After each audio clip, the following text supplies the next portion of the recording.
Chapter 10. Get the client's input and approval on the brief. What is brief amnesia? Brief amnesia is when your client looks at a brief that you need for approval and is so busy they just skim through it and say it's good. You then get with your team and develop a strategy around it, and when you're done, they reject it. When you ask why, they give you a reason that has nothing to do with the brief, and it's because they barely remember reading it or approving it in the first place. They then produce a new brief and you're back to square one. How to cure this? Make your client part of the process in developing the brief.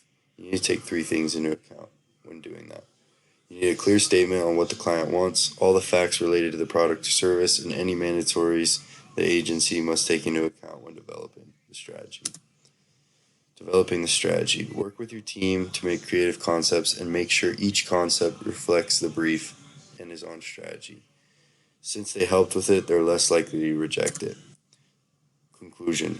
The most important thing is to make sure your client is a partner in the development of the brief, and this makes it less likely for you to have to take extra steps and for them to reject it.